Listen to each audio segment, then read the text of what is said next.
Toujours plusieurs choses qui se passent, c'est pas facile. Mais on rend grâce à Dieu pour la vie. Amen.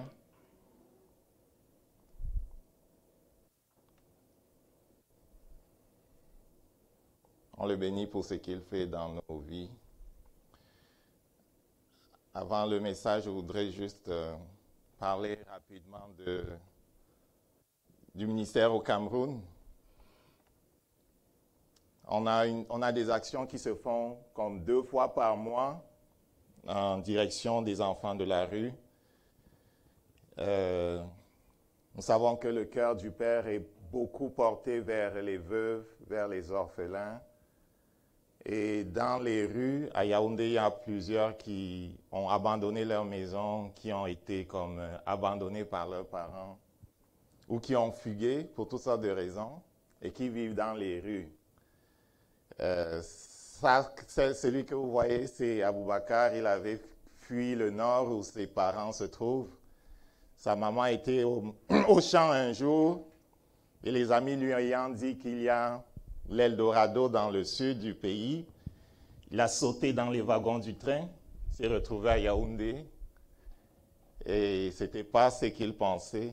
C'était difficile, c'était rude. Donc il a été rejoint par le ministère, et il a exprimé le désir de retourner auprès de ses parents. Dans la rue, il avait toutes sortes de problèmes, il avait même des problèmes de peau. On s'est occupé de lui acheter de quoi. Et on l'a ramené auprès de ses parents. La photo n'est pas très claire, mais le responsable du ministère au Cameroun a fait le voyage pour le ramener auprès de sa famille. C'est le deuxième enfant qu'on ramène auprès de sa famille. Un autre avait quitté ses parents à Yaoundé. On l'a ramené auprès de ses parents et on a réconcilié la famille. Et il y a comme ça des actions qui se font à tous les 2 fois par mois pour nourrir les enfants de la rue et pour leur parler la parole de Dieu. Parce que nous pensons qu'il n'y a aucun d'eux qui n'est pas sans livre de destinée. Pour chacun de ces enfants qui sont dans la rue, qui sont piégés, Dieu a un plan pour les sortir des filets de l'oiseleur. Plusieurs sont pris dans des pièges de la vie et sont emmêlés et parfois ne savent pas comment faire pour revenir vers leurs parents ou pour retrouver même la vie. Beaucoup n'ont plus de parents. Donc l'Église veut être un lieu de refuge pour ces personnes, pour leur redonner espoir, pour leur dire qu'ils ont une destinée. Et on veut rendre grâce à Dieu pour le fait qu'il nous donne de prendre part à la restauration de la vie de plusieurs. Et à propos des chaînes dans lesquelles plusieurs sont pris, l'image que l'Éternel me donnait, c'était que même pour toi, si tu as été pris dans des chaînes, si tu as été pris dans des filets et que tu ne vois pas d'issue, l'Éternel dit qu'il est celui qui brise les chaînes, qui déchire le filet de l'oiseleur et qui donne la liberté. Parfois, même nos décisions nous ont placés dans des situations compliquées où on ne sait pas comment sortir, on est comme pris. Dieu dit, j'ouvre les portes, je déchire le filet, je te sors de là où tu es. Parfois, on est embourbé, hors du chemin, on a quitté la voie normale. Dieu dit, je te ramène sur la voie normale parce que je te connais, je t'appelle de ton nom et tu es un fils de la destinée. Amen. Good. Avant qu'on plonge dans le message, je veux rappeler l'effervescence dans le ciel. Amen. L'effervescence dans le ciel, je vais basculer ici avec quoi là? À propos de la fête que notre Seigneur organise, les noces de Jésus-Christ. Amen. Et je veux vraiment, avec le Saint-Esprit, t'encourager à rester focalisé. Ça va être grandiose. Amen. Le ciel nous attend, ça va être grandiose. À la fête, il y aura des gens comme Noé. Tu as entendu parler de Noé? Tu as entendu parler de Noé? Tu sais qui est Noé? Noé, c'est cet homme avec qui Dieu a recréé les choses après le déluge. Son grand-père s'appelait Enoch. Il y aura Enoch qui sera là. Amen. Tu as entendu parler d'Abel? Abel sera là. Amen. Tu as entendu parler d'Épaphras? Un des compagnons de ministère de Paul. Épaphras sera là. Paul, Pierre, Marie-Madeleine. Amen. Vous les connaissez? Vous les connaissez? Timothée, vous avez entendu parler de Timothée? Timothée sera là, il vous attend. La parole de Dieu, Silas vous attend. Paul et Silas. Silas vous attend. Ils sont nombreux ceux qui vous attendent. La parole de Dieu parle de la nuée des témoins. Ils regardent l'Église qui finit la course qu'ils ont commencée. Étienne sera là. Étienne, c'est celui-là qui, dans Actes au chapitre 7, la parole de Dieu nous dit, a tenu tête et a glorifié notre Seigneur alors qu'on le lapidait. Étienne sera là. Philippe sera là. You can't afford not to be there. Tu comprends? On ne peut pas se permettre de ne pas être là. La table est prête. Et une des prières que j'ai faites à Jésus, c'est « Je veux voir la salle de réception. Je sais que tout est prêt. Je veux la voir, Seigneur. Je veux que tu m'emmènes pour la voir, afin que je puisse, en témoignant, dire à mes frères que oui, j'ai vu, tout est prêt. Les tables sont prêtes, les couronnes sont prêtes. » Wow!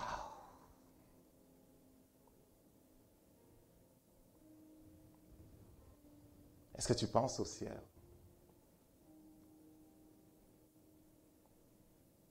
Nous ne sommes pas d'ici. Gadiel, nous ne sommes pas d'ici. We are different people. Une nouvelle génération. Et le Père lui-même attend avec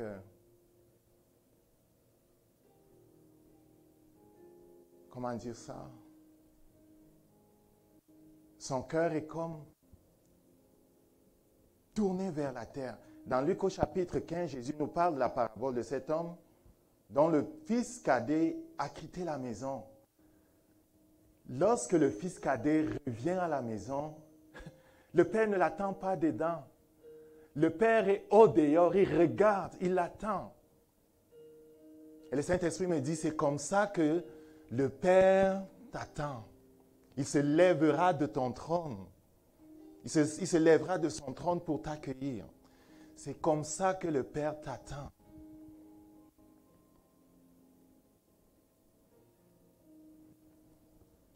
Malheureusement, d'après le témoignage de Jésus, beaucoup essaieront d'entrer et ne pourront pas. Les statistiques mondiales parlent de peut-être 2 milliards de chrétiens.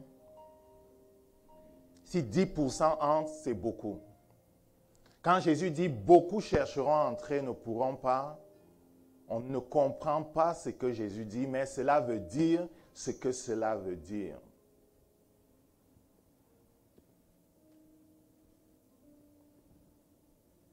Pourquoi beaucoup n'entreront pas?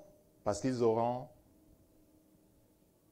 méprisé la parole de Dieu qui nous demande d'avoir des réserves d'huile. Vous comprenez la sagesse? Les vierges sages, les vierges folles. Les réserves d'huile ne se composent pas ou ne s'amassent pas lorsque notre poursuite est dans le monde. C'est impossible. Lorsque je fais 3 heures à regarder une série, je ne sais pas quelle série c'est, je n'ajoute pas de l'huile à ma lampe. Construire des immeubles n'ajoute pas de l'huile à ma lampe. Est-ce qu'on comprend? Travailler dans le monde séculier n'ajoute pas de l'huile à ma lampe. Qu'est-ce qui ajoute de l'huile à ma lampe? C'est l'intimité avec Jésus-Christ. C'est le fait de parler constamment avec Jésus-Christ. Le Saint-Esprit me pousse à lui parler constamment. Je lui parle constamment. Même quand je suis en train de travailler, je lui parle constamment. Je lui dis merci pour ce que je fais. Je lui dis merci pour ce... Je lui pose des questions sur plein de choses. Je lui pose des questions constamment sur plein de choses. Ça ajoute de l'huile à notre lampe. Le fait qu'il nous invite à méditer sa parole chaque jour, le fait de la méditer ajoute de l'huile à notre lampe. Il dit, veillez et priez pour vaquer à la prière. Le fait de vaquer à la prière ajoute de l'huile à notre lampe. Le fait d'être focusé sur le ciel et se dire, est-ce que cette personne que je rencontre, Dieu veut que je lui parle, ajoute de l'huile à notre lampe. Parce qu'ils sont beaux les pieds de ceux qui annoncent l'Évangile.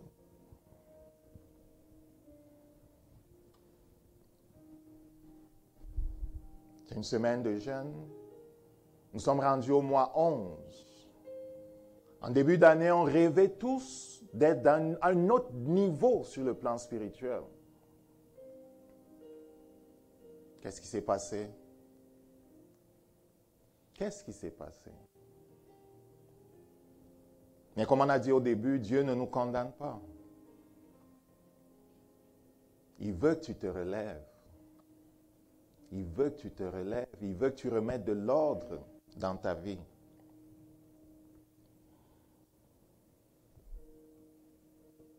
Il y a beaucoup de choses après lesquelles nous courons dans le monde. Mais une seule chose est vraiment importante. Amen. Une seule est vraiment importante. Une seule chose est vraiment importante. La longueur de la vie sur la terre, c'est maximum 120 ans.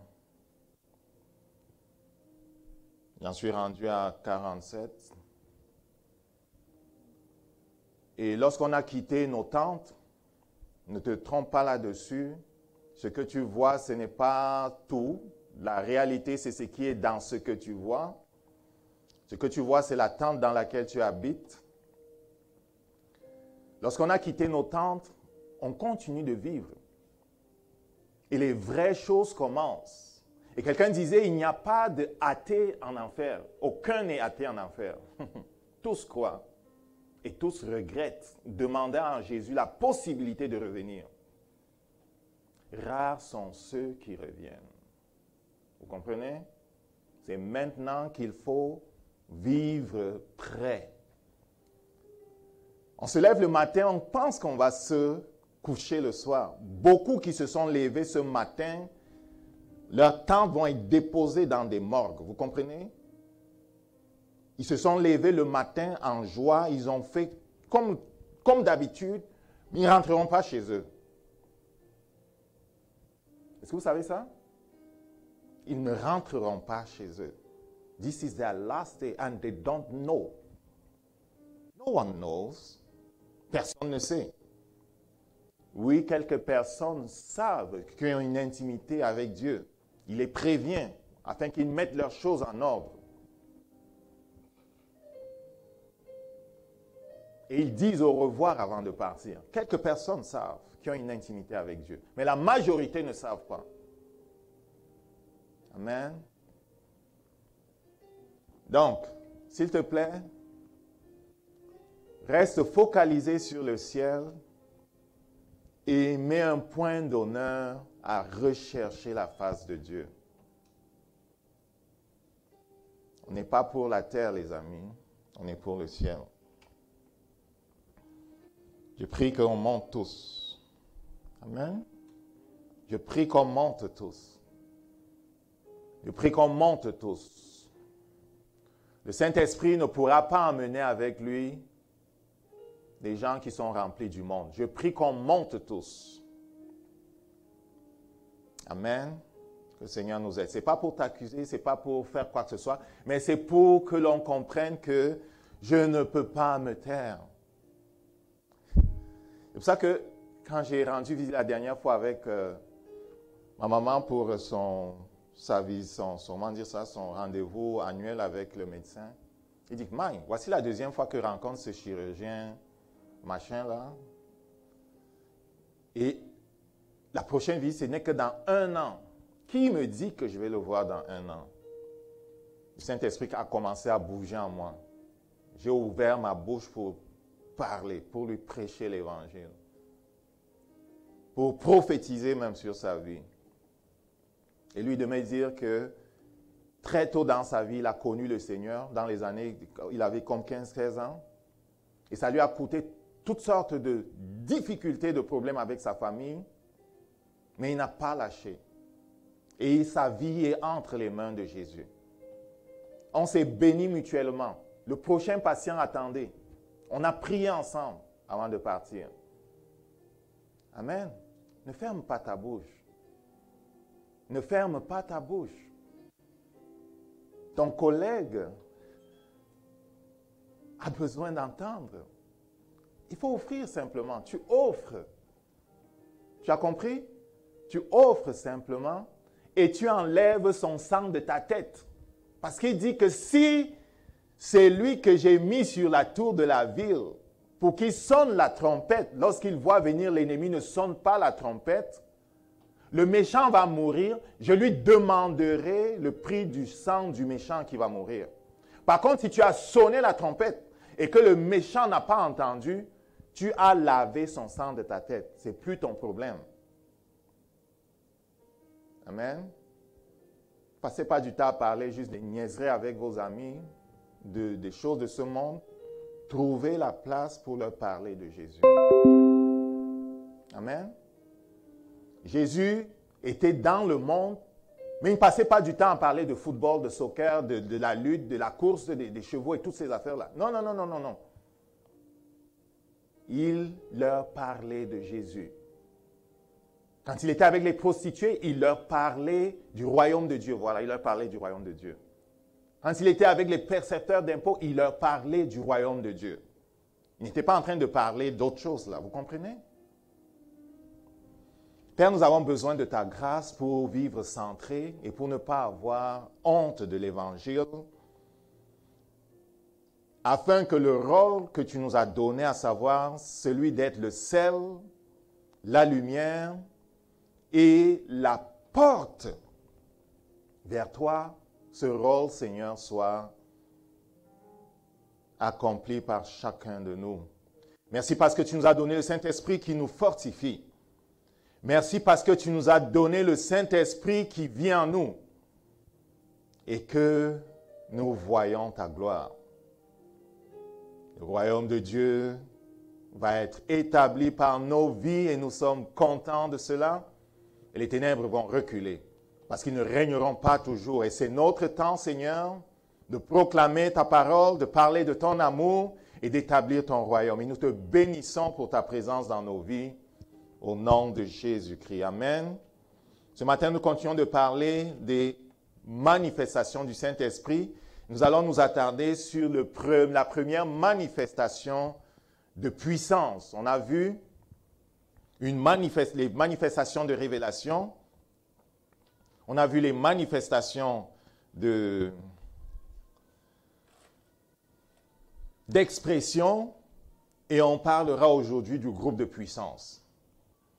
Amen. Est-ce que je suis coupé de l'affichage ou quoi? Ça ne bouge pas là-bas?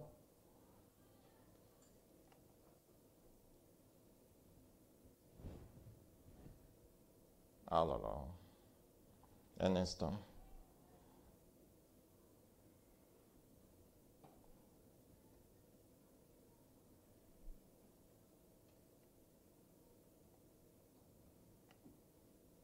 Un instant, je vérifie mon affichage, s'il vous plaît, puisque...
Oh mon Dieu.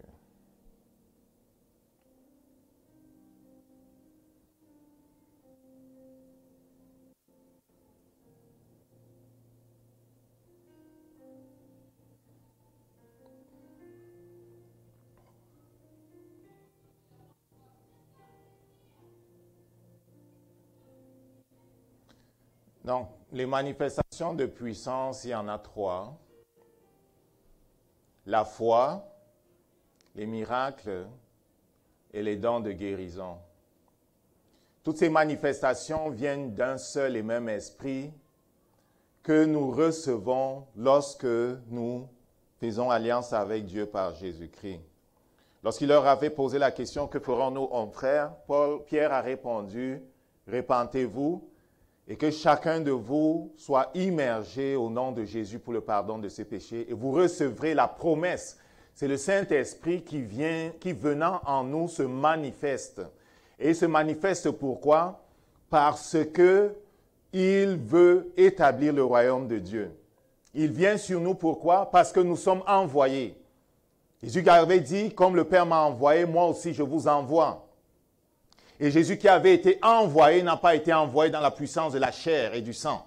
Jésus qui a été envoyé dans la puissance de l'Esprit. C'est pour ça que lorsqu'il est immergé, il est emmené dans le désert par le Saint-Esprit et qu'il en revient, revêtu de la puissance d'en haut. Il commence son ministère dans la puissance de l'Esprit parce que ça n'a jamais été le plan de Dieu de faire quoi que ce soit avec les forces des hommes. Le ciel travaille avec les ressources du ciel. Et lorsqu'il vient à nous, il vient à nous avec les ressources du ciel. Donc la foi, c'est une autre manifestation qui est super importante. À propos de la foi, la parole de Dieu dit qu'elle vient de ce que l'on entend. Elle vient de la parole de Jésus-Christ. Comme on va voir tantôt, il y a plusieurs types de foi. Et s'il y a une manifestation du Saint-Esprit qui est la foi, comment savoir de quel type de foi il s'agit? Ou comment savoir dans quel type de foi on est lorsqu'on opère? Donc, la foi vient. La foi vient. Donc, la foi n'est pas quelque chose de statique. La foi est quelque chose de dynamique. Comme les muscles, la foi grandit. La foi se développe. La foi vient. Elle vient d'une seule source. La source de la foi, c'est la parole de Dieu. On ne peut pas développer notre foi en dehors de la parole de Dieu. On ne peut pas développer notre foi en remplissant notre tête de philosophie des hommes. On ne peut pas développer notre foi en remplissant notre tête de science. La foi vient du ciel. C'est une commodité qui vient du ciel. C'est un bien qui vient d'en haut. Dans Romains au chapitre 10, la parole de Dieu dit que mais voici comment parle la justice qui vient de la foi. Donc, il y a une justice qui vient de la foi. La justice, c'est quoi? La justice, c'est l'approbation qui vient de Dieu. La justice, c'est le cachet que Dieu met sur quelqu'un ou sur quelque chose pour montrer son approbation. Donc, il dit, voici comment parle la justice qui vient de la foi. Qu'est-ce qu'elle dit donc, cette justice qui vient de la foi? Donc, ce qu'on comprend déjà ici, c'est que la foi produit quelque chose. Il dit, la parole est près de toi, dans ta bouche et dans ton cœur. Or, c'est la parole de la foi. Est-ce que ce sont les piles là ou c'est quoi? Mon frère. Ce sont les piles? Est-ce qu'on a besoin de changer de micro?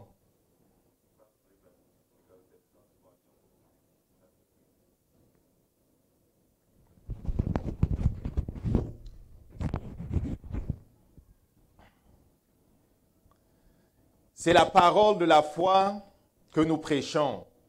Il dit, si tu confesses de ta bouche le Seigneur Jésus, donne-moi l'autre micro s'il te plaît. Je pense que ce sont les pires.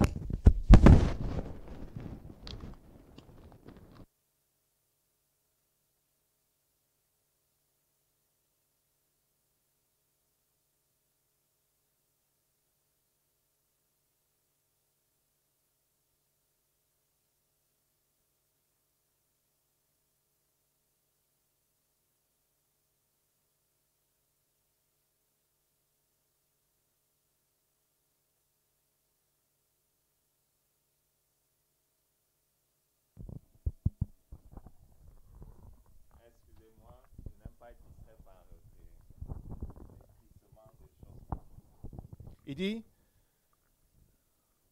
la parole de la foi que nous prêchons est celle-ci. Si tu confesses de ta bouche le Seigneur Jésus, si tu crois dans ton cœur que Dieu l'a ressuscité des morts, tu seras sauvé. Car c'est en croyant du cœur qu'on parvient à la justice, c'est en confessant de la bouche qu'on parvient au salut.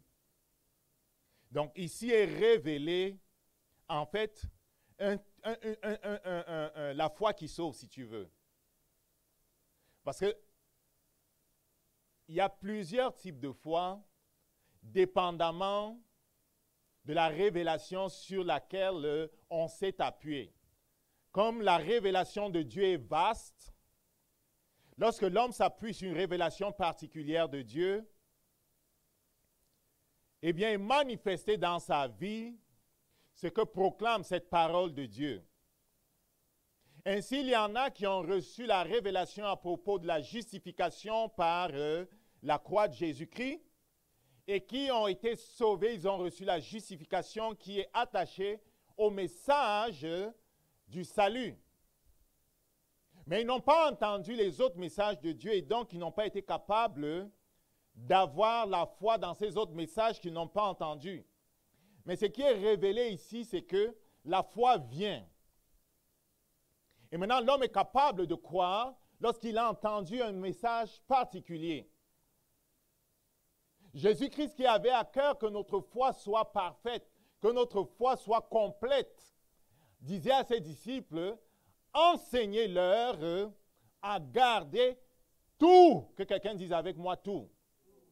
C'est dans la mesure où nous recevons tout le message de Jésus-Christ que notre foi est complète.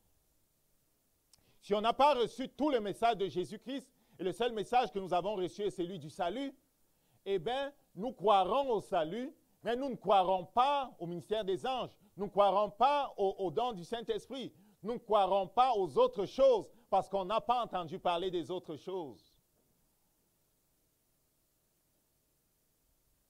Amen. Il y a plusieurs catégories de foi. La foi vient de ce que l'on entend. Et même des gens qui ne sont pas chrétiens ont de la foi. Oui.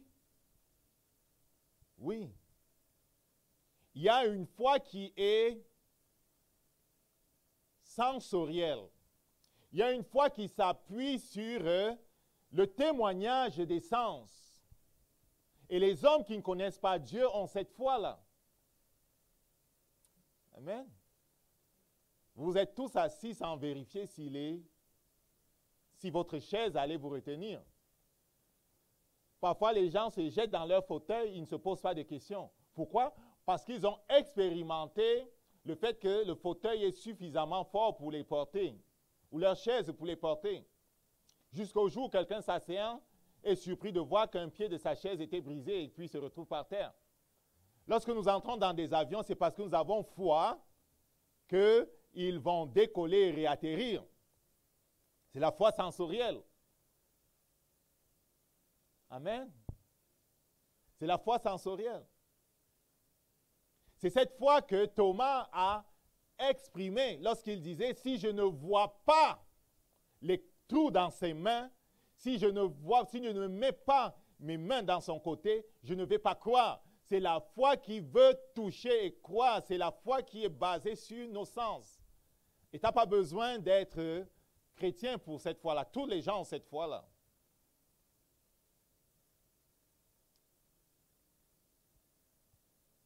Maintenant, il y a la foi qui vient, comme j'ai dit, de l'évangile du salut. Il y a un évangile, un message, une parole de Dieu qui parle de délivrance. Lorsque cette parole est reçue, on a la foi dans le fait que Dieu délivre. Amen. Lorsqu'on a un enseignement sur le fait que Dieu pourvoit, on est capable de croire que Dieu va pourvoir à nos besoins, à notre manger. Autrement, on va vivre sans penser qu'il est capable de pouvoir parce qu'on n'a pas entendu ce message-là. Il y a comme ça dans la parole de Dieu plusieurs révélations qui, une fois que nous les connaissons, nous permettent de les avoir comme fondement pour notre foi. La foi doit pouvoir s'appuyer sur quelque chose. La foi naturelle, qui est sensorielle, s'appuie sur les vérités que les cinq sens communiquent à l'intelligence. Pour nous autres, ce sont les vérités révélées par la parole de Dieu. C'est pour ça qu'il dit la foi vient. Donc il y a plusieurs catégories de foi.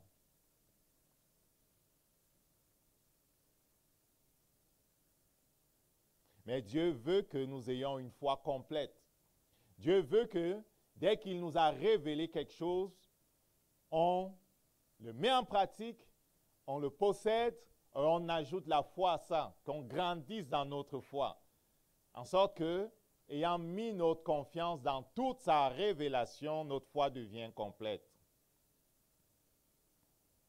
À propos de la foi, la parole de Dieu dit dans Hébreux chapitre 11, quelle est la ferme assurance des choses que l'on espère?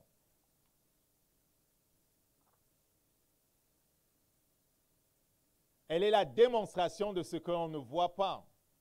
Il dit, pour l'avoir possédé, les anciens ont obtenu un témoignage favorable. Lorsque Dieu envoie sa parole et que sa parole est reçue, Dieu nous approuve. Dieu peut faire de quoi? Parce qu'on a reçu sa parole et qu'on lui a donné comme le fondement sur lequel il peut faire quelque chose pour nous. La foi permet de comprendre le monde spirituel. Au verset 3, il dit, la foi, c'est par la foi que nous reconnaissons que le monde a été formé par la parole de Dieu. Donc, par la foi, on appréhende les choses du monde spirituel. Celui qui a foi n'est pas quelqu'un qui est pas très intelligent. Non, c'est quelqu'un qui est très intelligent, qui comprend que pour comprendre le monde naturel, pour l'appréhender, pour saisir les informations du monde naturel, il se sert de la vue, de l'odorat, du toucher, vous comprenez, des cinq sens naturels. Mais pour appréhender la dimension qui est au-delà du voile, vous avez compris? Pour appréhender, pour comprendre la dimension qui est au-delà du voile, on a besoin d'un autre sens. Les gens parlent d'un sixième sens. On a besoin d'un autre moyen. Et ce moyen s'appelle la foi. Donc, c'est par la foi que l'on comprend le monde de Dieu. C'est par la foi que l'on comprend qui est Dieu, que l'on comprend les voies de Dieu. C'est par la foi que l'on les appréhende. Une fois qu'on les a comprises, on peut les percevoir maintenant, les amener dans notre intelligence par la perception. On peut les percevoir et les amener dans notre intelligence. On peut les expliquer. Mais au départ, c'est par la foi qu'on les a vus, c'est par la foi qu'on les a reçus du monde spirituel. Il dit qu'il est impossible de lui être agréable sans la foi au verset 6, parce que celui qui s'approche de Dieu doit croire que Dieu existe et qu'il est le rémunérateur de ceux qui le cherchent. Donc, on comprend ici, c'est une assurance ferme, hein? C'est une démonstration des choses qu'on ne voit pas. C'est par elle qu'on appréhende le monde spirituel. Au verset 32, il dit quelque chose de super intéressant. Il dit que des gens comme Gédéon, qui étaient des juges, Barak, Samson, Jephthé, dans le livre des juges, des gens comme David et Samuel et les autres prophètes, toutes ces personnes-là qui se sont approchées de Dieu et à travers qui Dieu a pu faire des choses, c'est par la foi. C'est par la foi que cela a été possible. C'est par la foi qu'ils ont vaincu des royaumes. C'est par la foi qu'ils ont exercé la justice. C'est par la foi qu'ils ont obtenu des promesses. C'est par la foi qu'ils ont fermé la gueule des lions. C'est par la foi qu'ils ont éteint la puissance du feu.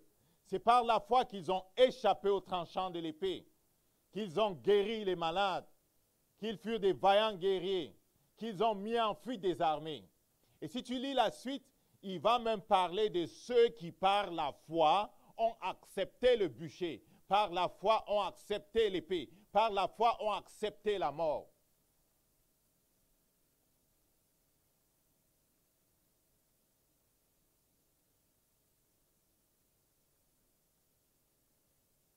Il ressort quelque chose qui n'est pas très visible au premier abord dans ce Hébreux 11, versets 32 à 34.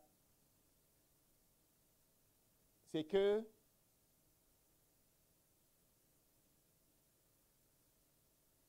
il y a une foi qui, lorsqu'elle est en action, permet à Dieu d'agir à travers nous. Et il y a une autre foi que, lorsqu'elle est en action, permet à Dieu d'agir sans nous. Il ne passe pas à travers nous pour le faire.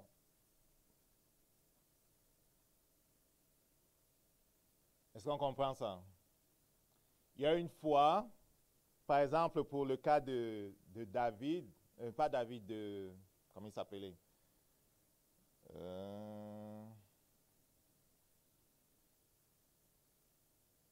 Daniel. Par exemple, dans le cas de Daniel que l'on jette dans la fosse des lions, le Saint-Esprit n'a pas dit que Daniel a commandé aux lions de se taire, tu comprends? Daniel a simplement mis sa confiance en Dieu pour sa protection. Daniel a simplement mis sa confiance en Dieu pour sa vie.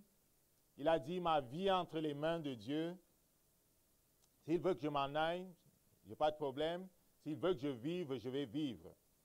Il n'a pas dit à ses accusateurs que vraiment, je vous demande pardon, il ne s'est pas jeté à terre pour pleurer comme font certaines personnes et régner Dieu là. Non, il n'a pas fait ça. Il a dit, vous avez édicté que celui qui prie pendant ces 30 jours quelqu'un d'autre, vous allez le jeter au lion. Eh bien, j'ai décidé de ne pas respecter cet édit du roi. J'accepte d'être jeté au lion. Je ne m'agenouillerai pas devant vous. Je ne vous demanderai pas pardon. Je ne régnerai pas mon Dieu. Et s'il faut continuer de prier 3 fois par jour, je vais continuer de le faire. Il a mis sa confiance en Dieu pour sa protection. Et il n'a rien fait d'autre. Dieu l'a protégé. Dieu a agi sans passer littéralement par lui. Une autre personne qui a été citée ici, c'est Samson. On parle dans le livre des Juges de Samson qui un jour rencontre un lion. Le Saint-Esprit vient sur lui. On dit qu'il est saisi par le Saint-Esprit. Et quand il était saisi par le Saint-Esprit, la force de Samson était décuplée. En fait, c'est comme si Samson devenait un ange, si tu veux. Il saisit le lion, il déchire le lion et il jette le lion. Un lion, là, ce n'est pas quelque chose de petit, là. Lorsqu'ils ont déjà 4 ans, ils peuvent avoir cette taille-là. Ils sont lourds. Mais il a déchiré ça comme s'il déchirait un pigeon. Dans le cas de Daniel, il n'a rien fait. Si Samson était à la place de Daniel, il aurait déchiré les 8 et 10 lions qui étaient dans le puits. Mais Daniel n'a rien fait. Dieu a tout fait. Dans le cas de Daniel, on est dans le cas de Samson, on est dans le cas d'un autre don de puissance, qui est celui des miracles, où le Saint-Esprit vient sur quelqu'un et Dieu travaille à travers cette personne. Il fait des choses extraordinaires. Dans le cas du don de la foi, Dieu ne passe pas par toi. Dieu n'est pas limité par le vaisseau que nous sommes. Dieu agit en nous. C'est pour ça que la foi dans la liste apparaît au-dessus des autres. Amen. La manifestation de la foi est supérieure à la manifestation du miracle, supérieure à la manifestation des guérisons, parce que les deux autres, Dieu est forcé de passer par le vaisseau que nous sommes. Dieu peut faire, oui, infiniment au-delà de ce que nous pensons et imaginons, par la puissance qui agit en nous. On est dans le cadre des deux autres. Il doit passer par le vaisseau que nous sommes. Le don des miracles, le don des puissances et de guérison. Il est limité par ce que nous sommes capables d'offrir comme canal. Il est limité par nous. Dans le cadre de la foi, Dieu n'est pas limité du tout. Amen. Donc, on résume les différents types de foi. Même Satan croit, ok? Même Satan et ses démons croient. Vous savez, le livre de Jude nous dit qu'ils croient et ils tremblent. Eux-mêmes, ils croient la parole de Dieu. Ils savent que Jésus revient. Ils savent que tout ce qui est écrit dans la parole va être réalisé. Ils croient. Ils croient la parole de Dieu. Ils ont foi que la parole de Dieu soutient l'univers. Ils ont foi que la parole de Dieu gouverne toutes les choses. Ils ont foi que la parole de Dieu ordonne à la lune et au soleil de garder leur course, à tous les luminaires de garder chacun leur trajectoire. Ils ont foi que Dieu ordonne et que cela se passe, que les saisons vont se passer comme Dieu l'a ordonné. Ils ont foi aussi à la parole de Dieu, bien qu'ils ont décidé de se rebeller contre lui. La foi qui nous concerne, comme on a vu, c'est celle qui vient de Dieu, qui vient de sa parole. Et l'autre type de foi, pour rappel, c'est la foi naturelle que tous les gens ont, même s'ils ne sont pas chrétiens.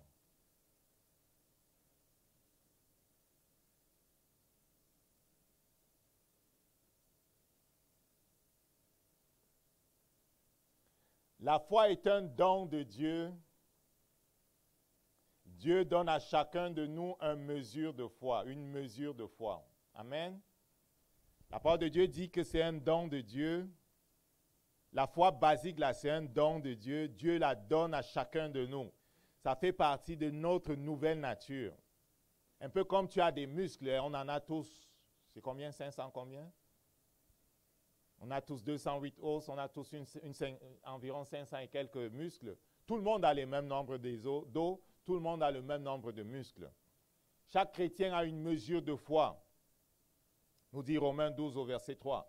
On reçoit une mesure de foi qui est comme ce qui vient avec notre nature d'enfant de Dieu.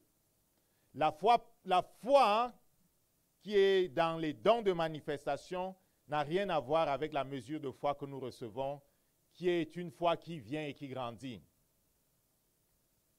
Amen.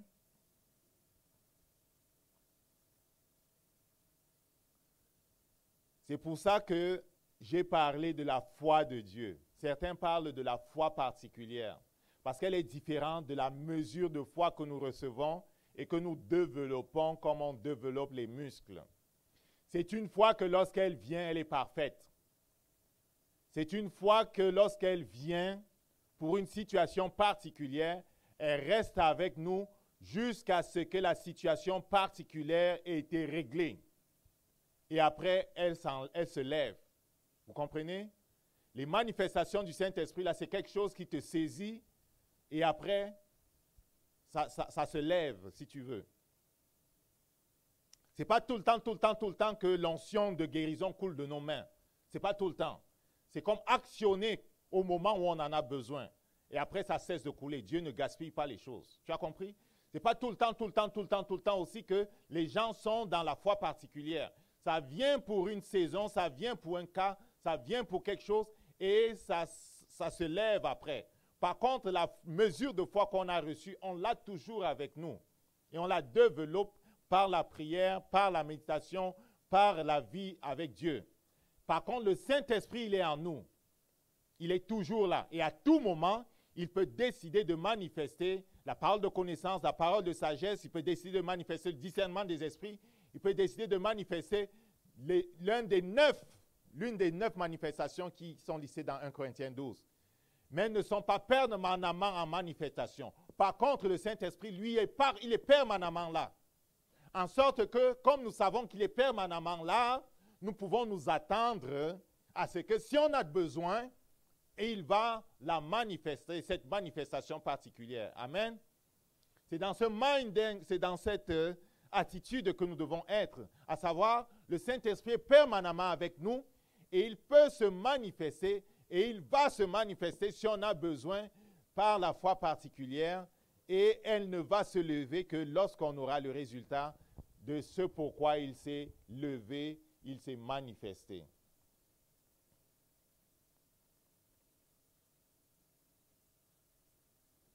Amen.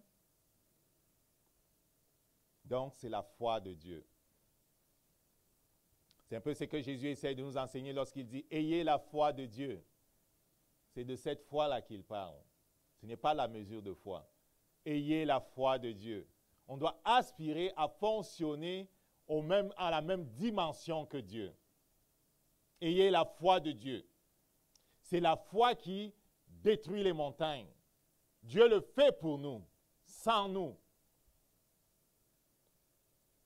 Et lorsqu'on parle de foi, je n'ai pas parlé de ce terme-là, il y a l'idée de persuasion. On est persuadé que Dieu va faire ce qu'il a dit. Et dans le mot foi, pistis, là, il y a l'idée de garantie. On est persuadé que Dieu va faire ce qu'il a dit. Pourquoi? Parce que ce n'est pas un homme qui a parlé, c'est Dieu qui a parlé. Dieu est le garant de la parole qu'il a donnée. Est-ce qu'on comprend les notions de garantie? Parfois, lorsque tu veux emprunter quelque chose, on va demander des garanties.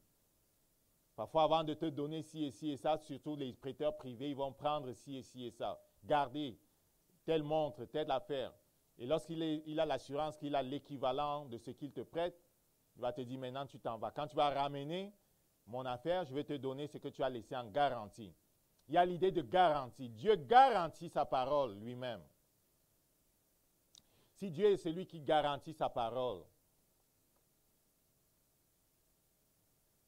c'est facile de croire Dieu, n'est-ce pas? C'est normal de le croire, n'est-ce pas? Et de ne pas le croire peut l'offenser. Parfois, chacun de nous ou certains parmi nous disent à l'autre, ben, tu ne me crois pas?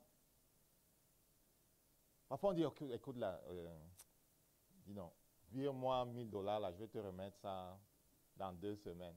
Quand l'autre commence à dire, tu vas faire comment? Je dis, mais ma parole ne te suffit pas. On commence à être offensé. Hein? N'est-ce pas? On veut des garanties. Et quelqu'un dit, ma parole ne te suffit pas. On aime bien que notre seule parole garantisse tout, n'est-ce pas?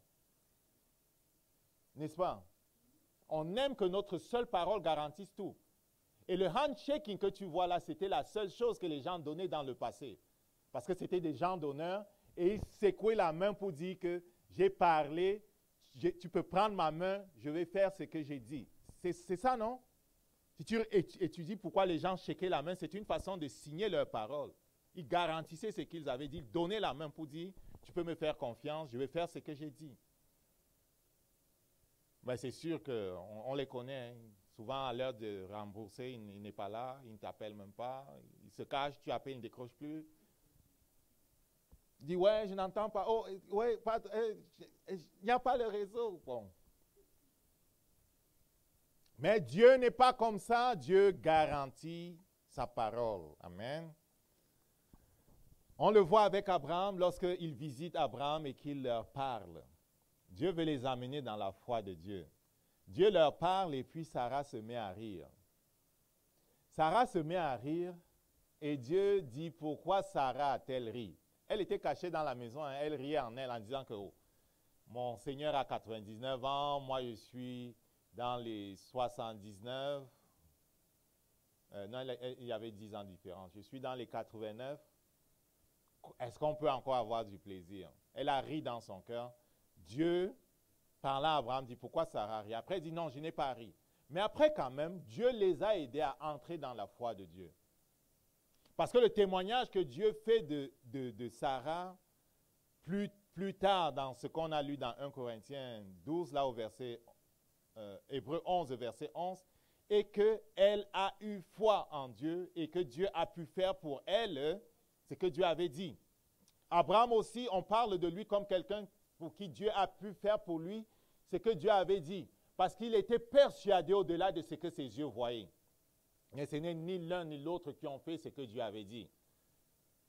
Dieu les a amenés dans la foi de Dieu et ils sont restés dans la foi de Dieu jusqu'à ce que Dieu accomplisse dans leur vie ce que Dieu avait dit. On voit dans 1 Roi au chapitre 17, Élie qui est amené par l'Éternel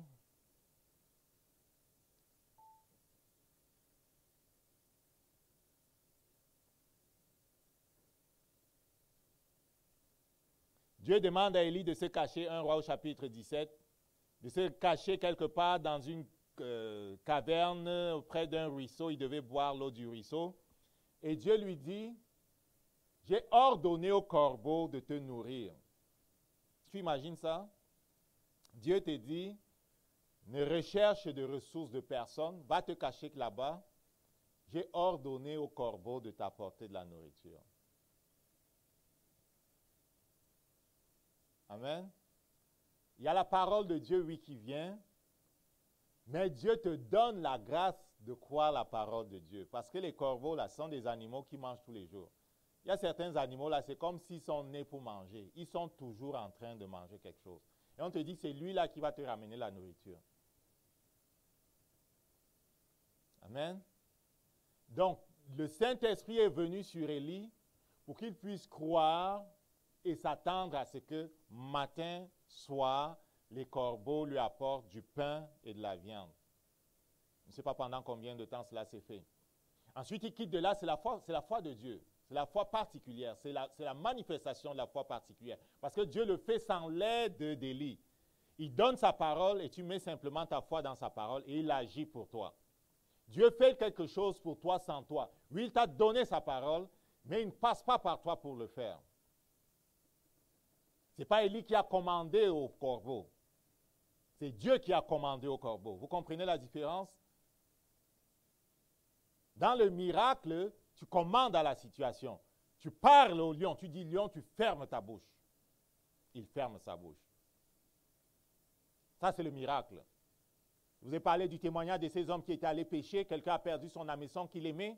Et l'autre lui a dit, mais s'il faut commander au poisson de ramener ton hameçon, l'autre lui dit, écoute, tu exagères avec ton affaire de Dominion Principle. Là, il a dit, oh, c'est ton problème. Mais si tu veux, je te montre comment ça marche. Et l'autre a commandé au poisson de ramener l'hameçon. Ils ont continué de pêcher, se sont déplacés dans le lac de l'autre côté à combien de kilomètres, je ne sais pas. À un moment, un poisson sort de l'eau, lance l'hameçon sur le deck du bateau de pêche et s'en va. Il dit, voilà ton hameçon. L'autre dit, I can't believe it. Ça, c'est le don de miracle. Tu commandes au poisson.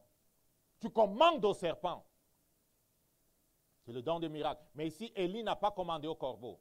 Il s'en va, c'est la veuve de Sérepta qui lui dit, il ne me reste rien à manger. Je vais mourir. Je n'ai qu'une poignée de farine. Élie lui dit, va, fais-moi du pain avec la poignée de farine et apporte-le. Car l'Éternel a dit, il ne manquera pas la farine dans le pot là. Elle est allée prendre tout ce qui restait, elle a fait du pain pour lui, elle lui a donné. Il est resté avec elle, je ne sais pas pendant combien de temps. Et chaque jour, il venait de la farine dans le pot. Personne n'a commandé au pot. Amen. Personne n'a commandé au pot. Dieu a fait seul. Il a donné sa parole et les gens ont mis la foi dans la parole et Dieu a fait seul. Il fallait que Élie et la femme n'aillent pas comme checker le pot pour voir est-ce que la farine, à quel moment la farine vient. Non. Peut-être ils ouvraient le pot et ils prenaient la farine sans même regarder est-ce qu'il y en a encore. Ça demande la foi de Dieu. Amen. La parole de Dieu nous parle des amis de Daniel, dans Daniel au chapitre 3. Le roi a dressé à Babylone une grande statue et il ordonne à tout le monde d'adorer la statue. Meshach, Abednego et... L'autre c'était qui? Shadrach disent qu'au roi, nous n'adorerons pas ta statue. Le Dieu que nous adorons est capable de nous sauver. Même s'il ne nous sauve pas, nous n'adorerons pas ta statue. Ils sont calmes, ils sont très sereins et on chauffe la fournaise 7 fois. Ils ne changent pas de position. Ça, c'est la manifestation de la foi de Dieu. Tu fais face à la menace de la mort et tu refuses de plier les genoux.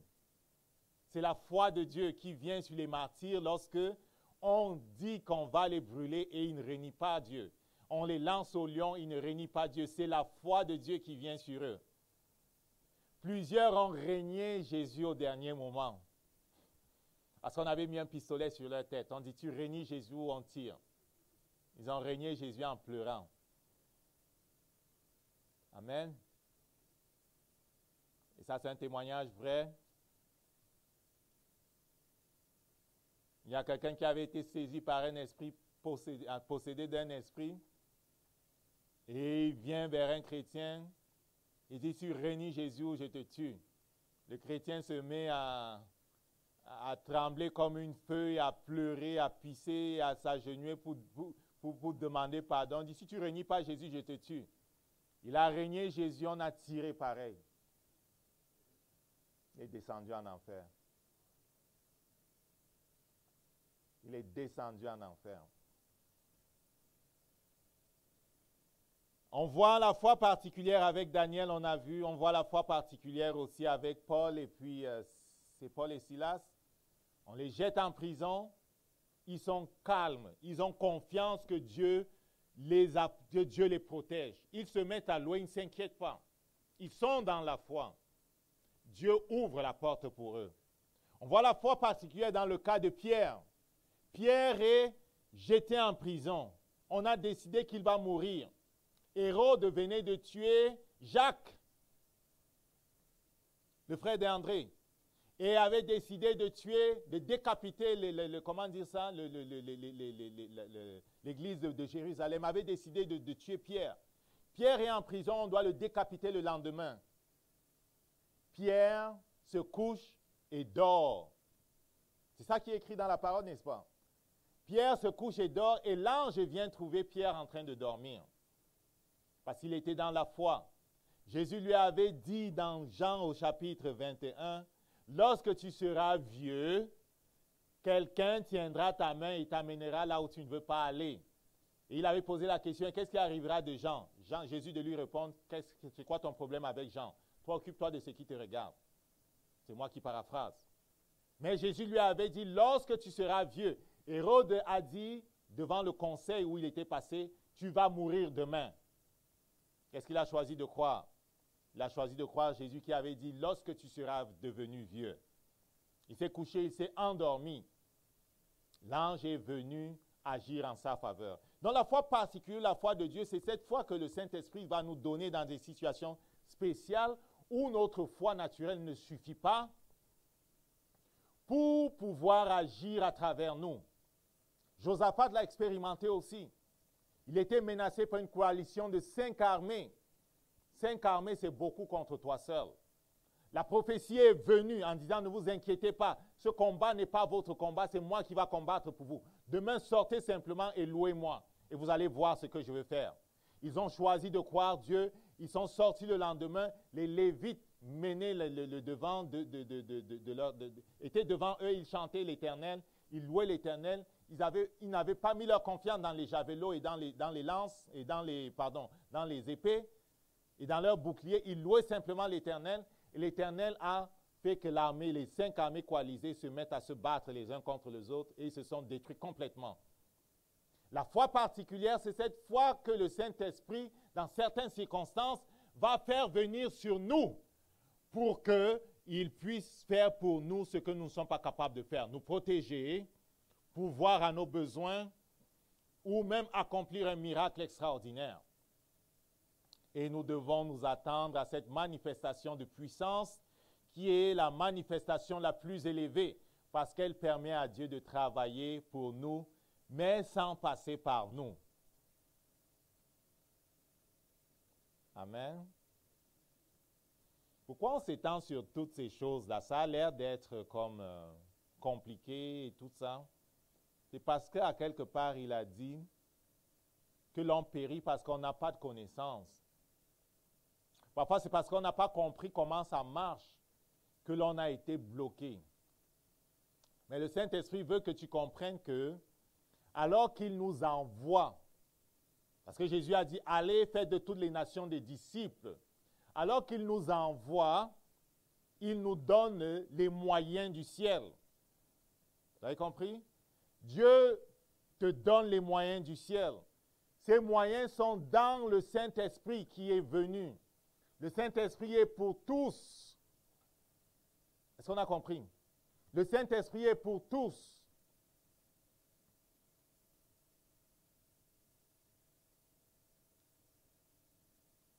Vous recevrez la promesse. La promesse est pour vous, pour vos enfants, pour tous ceux qui sont au loin, en aussi grand nombre que Dieu appellera. Dieu donne le Saint-Esprit à tous. Le Saint-Esprit qui vient veut être connu.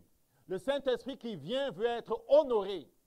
Il est celui qui prend de ce qui est à Jésus et nous le donne. Il veut qu'on ait des attentes.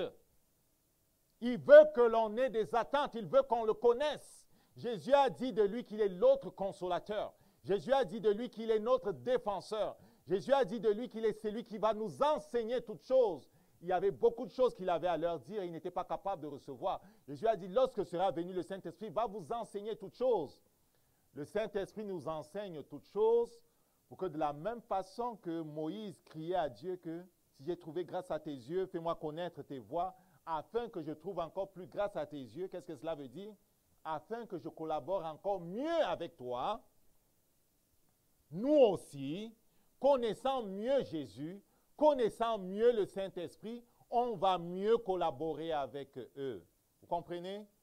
Le Saint-Esprit veut se manifester. Dimanche dernier, il nous parlait des langues, qui est pour notre intimité avec Dieu. Les langues sont un déclencheur parce qu'ils nous préparent à monter, ils nous préparent à ne plus être étonnés des choses de Dieu. Parce qu'il nous prépare à recevoir les autres choses. Il étend notre cœur. Il nous met dans cette place où on prophétise les mystères de Dieu concernant nos vies et notre domaine. Amen. Et il nous a parlé aujourd'hui de la foi de Dieu, qui est cette manifestation particulière par laquelle Dieu nous met en position de recevoir de lui la provision, la protection et toute autre chose sans passer par nous. On va se lever debout. On va rendre grâce à Dieu qui nous montre ce qui est disponible. Dieu dit, ne te limite pas à ce que tu as reçu. Je ne sais pas quel genre d'évangile tu as reçu. Jésus dit, ne te limite pas à ce que tu as reçu. Plusieurs des hommes et des femmes que j'ai envoyés dans le monde n'ont pas eu le courage de prêcher tout ce que j'ai mis sur leur bouche. Certains se sont tus parce qu'ils avaient peur de perdre des membres. Certains ne prêchent pas la sanctification parce qu'un tel qui est dans leur église et qui est peut-être ancien cessera de donner. Certains n'insistent pas sur un certain nombre de vérités à cause de la peur qu'ils ont des hommes. Pour d'autres, c'est simplement parce qu'ils ont eu pour enseignants des personnes limitées. Ils sont limités parce qu'ils ont reçu des gens qui étaient eux-mêmes limités. Oh mon peuple, votre allégeance doit aller à ma parole. Votre allégeance n'est pas pour les traditions des hommes. Votre allégeance n'est pas pour une église, une institution, fût-elle grande. Et il y en a plusieurs qui sont reconnus, officiels. Ils marchent avec les grands de ce monde. Ils ont régné le Christ. C'est lui qui est mort à la croix, il l'a régné. Votre allégeance est à ma parole, ô petit troupeau. Ne les craignez pas. Ne vous soumettez pas à eux. C'est dans la mesure où les hommes dits de Dieu suivent Jésus que vous devez les suivre.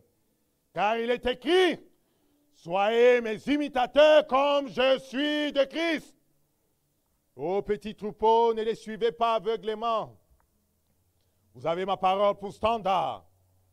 Vous avez ma parole pour standard. Je l'ai traduite dans toutes les langues, afin que nul ne dise, je ne savais pas. Je l'ai traduite dans toutes les langues, afin que nul ne dise, je ne l'avais pas. Et j'ai envoyé mes serviteurs du nord au sud, de l'est à l'ouest. Ils sont allés dans les coins-recoins. Ils ont pénétré les forêts. Ils ont été tués. Ils ont porté la croix jusqu'au bout du monde.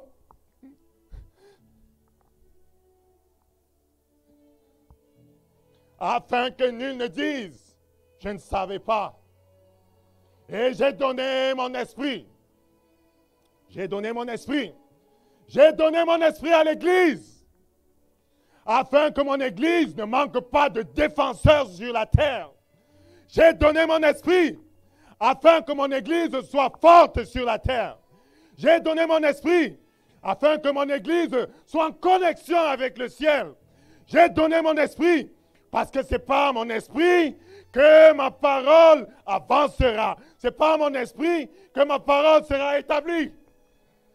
Ouvre ton cœur à mon esprit. Ouvre ton cœur à mon esprit. Et que ces choses qui pour toi sont incompréhensibles, tranquillement deviennent compréhensibles. Que ces choses qui pour toi n'ont pas de sens, tranquillement aient un sens. Une minute, on va plonger en langue au nom de Jésus. Saya, saya, sakolo, meanato. Open your mouth, people. Ne sois pas offensé. Saya, saya, saya, sokolo. Haya, sana. Yekolo, toto. Ha, ha, ha. Dikeakolo. Dikeakolo, me kite nata sana, natata kata sakolo. Ouvre ta bouche et prophétise, prophétise, prophétise, prophétise, prophétise, prophétise, prophétise, ouvre ta bouche. Yana saya kolo me kiena ta ta ta, e asaya ko sana to kolo, rike akana sana ekaya sa kolo, ana sekaya keka tokolo me kiena tata ekea tato, e atana, e anata saka kolo me kiekata sakata kolo, e asaya noko, aya ha ha ha, eko. Sana sana na tokolo me kiekata sato. E asaya tokolo me anato. Asana na. Ye asana na. Ye asana na sokolo me atsoko. Soyotolo. Soyotolo kolo me kiena sana. Sana colomeano.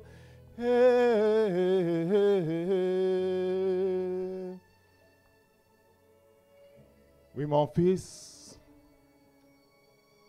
ne te laisse pas troubler, ne te laisse pas perdre par les manipulations et les manigances du monde des ténèbres. Ne te laisse pas distraire. Garde tes regards sur le ciel. Garde tes regards sur qui tu es en moi. Pendant cette semaine, mets un point d'honneur à rechercher ma face. Je t'appelle à monter. Je t'appelle à prendre ta place. Je t'appelle à régner. J'ai préparé d'avance des œuvres merveilleuses. J'ai préparé d'avance des anges qui sont supposés t'accompagner dans le ministère. Il y a une huile pour ta tête. Il y a une onction pour ta tête. Yekataso, demande, et je verserai sur ta tête cette huile. Je verserai sur toi cette huile. Il y a une onction pour ta vie. Les ténèbres ne régneront pas toujours, dit l'Éternel. Les ténèbres ne régneront pas toujours.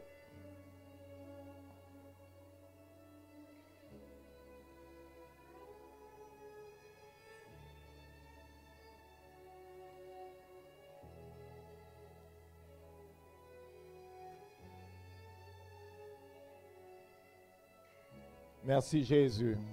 Dis merci à Jésus. Merci Jésus.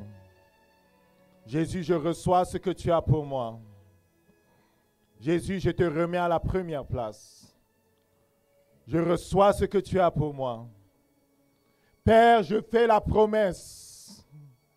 Je fais la promesse, répondant à l'appel de Jésus, de m'efforcer, de pousser pour ne pas te décevoir. Lorsque tu te lèveras, Seigneur, je serai de la foule que ramènera le Saint-Esprit au ciel. Je serai de cette foule. C'est mon objectif, Seigneur. Être dans la foule. Je serai de cette foule, Seigneur. Je serai de cette foule. Il n'y a rien pour moi dans ce monde. Je serai de cette foule. Père, je serai de cette foule. Au nom de Jésus. Au nom de Jésus. Que la vision du Père qui se lève pour t'accueillir avec joie conduise ta vie. Te permette de résister au péché. Que la vision du Père qui se lève et qui t'accueille conduise ta vie. Oui, il va nous accueillir et les couronnes qui sont réservées vont être remises à chacun. Ce sera beau. Ce sera beau et nous vivrons pour toujours avec lui. Il n'y aura plus de tristesse, il n'y aura plus de mort, il n'y aura plus de maladie, il n'y aura plus de guerre, il n'y aura plus de disputes, il n'y aura plus de haine. Nous vivrons pour toujours avec lui. Gloire à toi, Seigneur. Que vienne ce temps, Seigneur. Que vienne ce temps. En attendant, nous voulons faire avec hardiesse ce que nous avons à faire. Aide-nous à racheter le temps, Seigneur. Au nom de Jésus. Que le Seigneur te bénisse, mon frère. Bonne semaine. Au nom de Jésus.